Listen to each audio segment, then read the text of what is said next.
শুভ দুপুর সকলকে। আজকে খুবই সাধারণ একটি চিকেনের রেসিপি সবার সাথে শেয়ার করব। যারা সাধারণত একা থাকো তো এই রকম চিকেন রান্না করে খেতে পারো, তার সাথে রুটি হলে তো খুবই ভালো লাগে। আর সাধারণত চিকেন যেমনভাবে করে আমি সেইভাবেই করার চেষ্টা করেছি।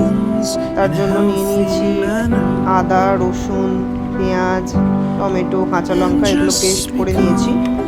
আর মিক্সিতে করার পরে পরিষ্কার করে রাখা চিকেনটার সাথে সর্ষের তেল, হলুদ, নুন,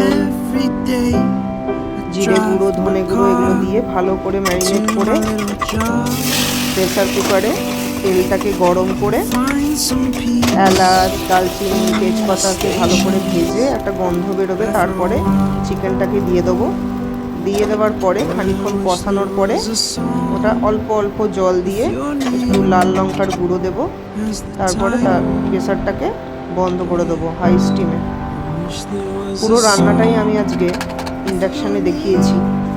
অনেকেই বাইরে থাকো, তো গ্যাসে সবসময় করা সম্ভব হয় না বা গ্যাসের ফেসিলিটি থাকেও না।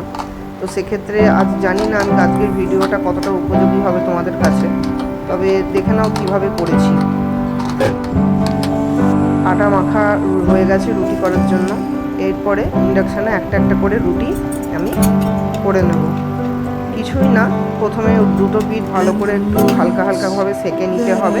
তারপরে এক একটা রুটিকে তাওয়ায় দিয়ে কিছুক্ষণ অপেক্ষা করলে আস্তে আস্তে ফুল ফ্লেমে ফুলতে থাকবে রুটিগুলো। তো এইভাবেই করেছি। তো রুটি বানানো ইন্ডাকশানে জানি না কে কতটা জানো, আশা করি অনেকে জানো, অনেকেই বানাতে পারো তোমরা। তো তাও দেখালাম। আর এই আজকের ভিডিওটা তোমাদের কাছে খুবই উপযোগী এবং প্রয়োজনীয় হয়ে উঠবে। তো কেমন লাগলো ভিডিওটা দেখে অবশ্যই জানাবে। আর চিকেনের সাথে কে কী খেতে ভালোবাসো এরকম মেঘলা ঠান্ডা দিনে জানিও। আমার চিকেনও রেডি।